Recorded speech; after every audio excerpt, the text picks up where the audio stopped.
And it's exactly 8:30. Well, this morning we brought you the story of 8-year-old Nana Yaw, who's been beheaded. Let's take a look at the story again. Then you can join us on the phone lines with your comments.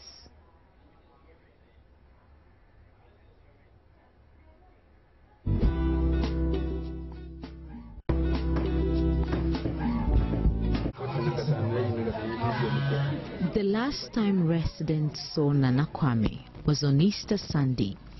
He was wearing a pair of khaki trousers and a white shirt. Having run errands for his mom a few hours earlier, Nana Kwame was last seen in the company of two unknown persons. Until his untimely death, the kindergarten 2 pupil was said to be very sociable and played with almost every kid in the neighborhood. His mutilated body was found on Tuesday morning after a resident discovered it in a pit in the Ebenezer Secondary School, where he had gone to attend nature's call. Family of the 8-year-old boy cannot come to terms with the sudden demise of their son. The entire neighborhood has been thrown into a state of shock and fear as they gathered at his home to mourn with the relatives. Trying to maintain a calm demeanor, Nana Kwame's mother remembers his promise to her just days before he was murdered.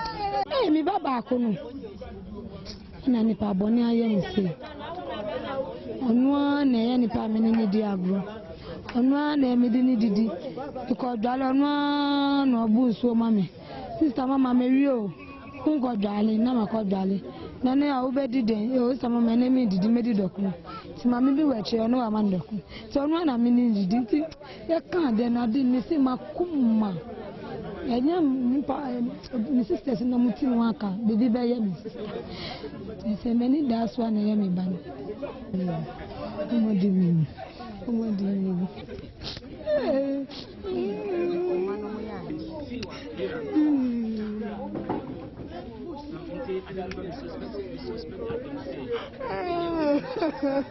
This is Acquah. And Tuesday, now to say around 6:47. Now I'm catching me say, Mr. Bifrem, catching me say, you see what he say, Acquah Nana Ama atomic will be this our side. Now me so me dem tissue, yes, I tell me frame me black penny, if any kito, me be son. Na me frɛ kitu no ka me sɛ dia waka dia me tinu yɛ saa ampa awara sɛ mpa ne ha me pa me no dia metima kan wɔ saa asɛm ho nti ɛnɛ so ayɛkɔ Ebenezer inside hɔ no sɛ kɔ hwehwɛ sɛ ɛbɛ hu akɔda no ne panta no dia na ayɛkɔ hu mogya wɔ ɛdɛm bi wɔ Ebenezer den hɔ. Residents of Atomic, the Dansuman suburb where the boy was killed, are calling on the police to intensify security in the neighborhood. Miti yanu ampa eyemiya nti mi chichi mi mane nyina mi mo bia wo ni se mo bia ampi mi nsuma won so mi ameko suma no amo bia hu ato bia so wo era no mo ye hu obia ye hu enura ye be pie ye se obia ye beti ye ti ya ye nti obia bo hu wo era no mo ye suro pa ma hu aboye nti BBC da mi beti asem no de aye mi nwanwa I am me tea club, me big piece of costume to me share see a pan, sana, me could dance, na I am me cacra, and said, Munsha, some yet to me, Jai, as some no sa, because Obiba, no more chin, no more chan, more cum, ya say. Yapa, and say, I did not mourn yammy, the was thrown, ya named the and say, The Dansuman Police Command has since opened investigations into the incident, which is believed to be a ritual murder. Matilda Pumagan for Joy News, Accra. Well, the Hohoi Divisional Police Command has also recorded a suspected case of ritual murder at KJB Asato. Here too, an 8-year-old boy got lost on February 6th and was found without his limbs and right leg and other vital parts on February 26th. His throat was slashed and 3 suspects are on remand. We do have the Divisional Crime Officer on phone now. ASP Edward Kate Otumi is joining us via phone with an update on this particular one that happened in Hohoe. Good morning, ASP. Hello. Good morning. Yes, good morning, sir. Thank you for your time. Thank you. We want a quick update on this particular situation. Do we, for instance, know what happened before the boy died? Yeah, the boy is, excuse me to say, is an imbecile, staying with the father at the father who is a technical officer with working with the Forestry Commission at KJB in the Volta region. Good morning. So the boy is sick, and the father gave him to one Killian Osei, now on remand, who claims he can be taking care of the child once he heals him. So he's been taking him to farm as well. And so on the 5th of February, they went to the farm.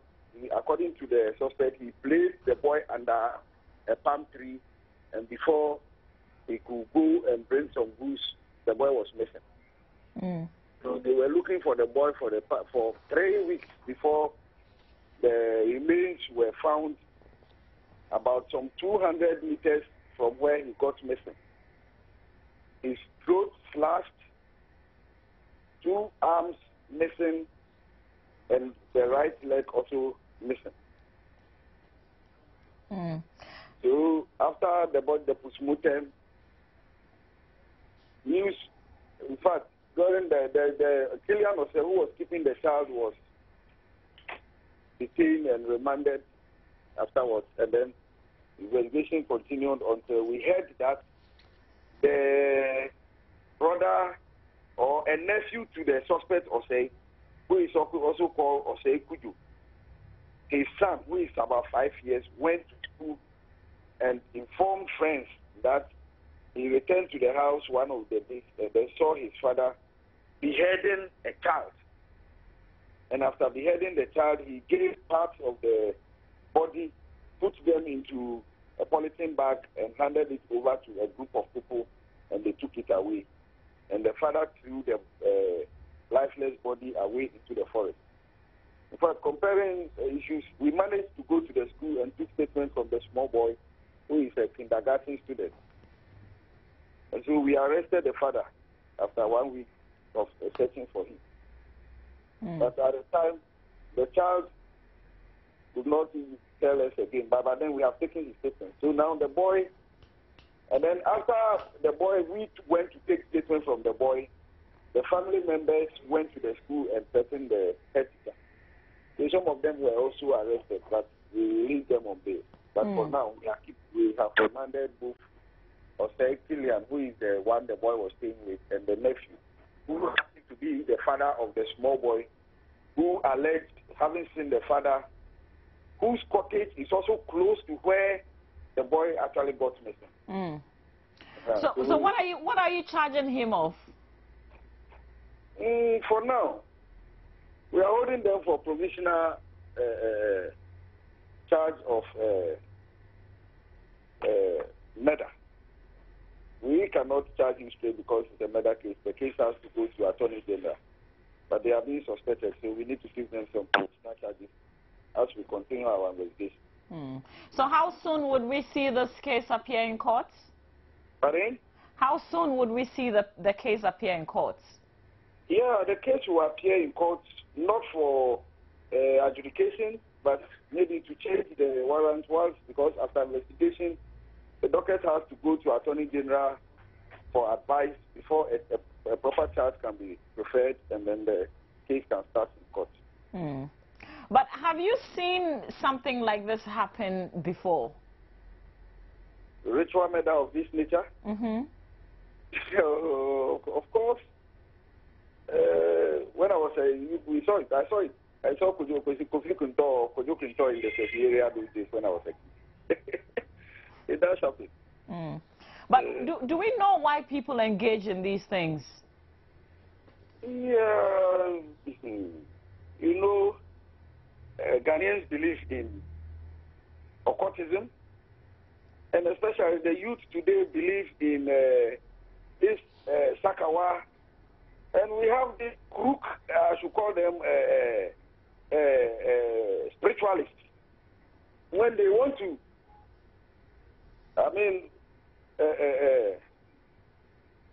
defraud their unsuspected customers who believe that they can get money through spiritualism, they go and they lure them. I remember in Cape Coast we had a case like that where somebody was killed around the Fusu area there.